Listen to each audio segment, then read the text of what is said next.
కేంద్ర ప్రభుత్వం ఇటీవలి జీఎస్టీ సంస్కరణలను ప్రకటించింది. 26వ జీఎస్టీ కౌన్సిల్ సమావేశంలో హానికర వస్తువులు మినహా అన్ని ఉత్పత్తులపై జీఎస్టీ రేట్లను 5%, 18% స్లాబ్ల పరిధిలోకి తీసుకొచ్చారు. ప్రస్తుతం 4 స్లాబ్లుండగా ఇకపై 2 స్లాబ్లు మాత్రమే ఉంటాయి. అదనంగా 40% స్పెషల్ పన్ను విధించనున్నారు. అనేక ముఖ్యమైన వస్తువులపై జీఎస్టీని 0కి తగ్గించినట్లు ప్రకటించారు. ఈ కొత్త మార్పులు సెప్టెంబర్ 22 నుంచి అమల్లోకి రానున్నాయి. అయితే ఈ సంస్కరణలు గృహ, వాణిజ్య, ఎల్పీజీ సిలిండర్ల ధరలపై ఎలాంటి ప్రభావం చూపవని తేలింది.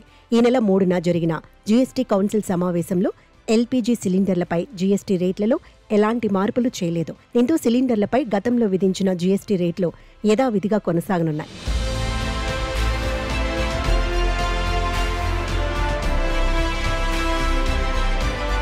గృహ వినియోగం కోసం సబ్సిడీ లేని సిలిండర్లపై 5% జీఎస్టీ, అలాగే హోటళ్లు, రెస్టారెంట్లు, ఫుడ్ ట్రక్కులు, మెస్ కిచెన్ల వంటి వాణిజ్య అవసరాల కోసం ఉపయోగించే కమర్షియల్ సిలిండర్లపై 18% జీఎస్టీ వర్తిస్తుంది. ఈ జీఎస్టీ సంస్కరణలు అనేక వస్తువులపై పన్ను కోతలను తీసుకొచ్చినప్పటికీ సిలిండర్ ధరలపై ఎలాంటి మార్పు లేకపోవడంతో సామాన్య ప్రజలకు ఊరట కలగటం లేదు. అయినప్పటికీ ఇతర అనేక వస్తువులపై పన్ను తగ్గింపు కారణంగా కొంతవరకు ఆర్థిక భారం తగ్గే అవకాశం ఉంది. ఈ సంస్కరణలు వినియోగదారులకు, ముఖ్యంగా సామాన్య ప్రజలకు ఎలాంటి ప్రయోజనాలను అందిస్తాయనేది సెప్టెంబర్ 22 నుంచి అమల్లోకి వచ్చిన తర్వాతే స్పష్టమవుతుంది.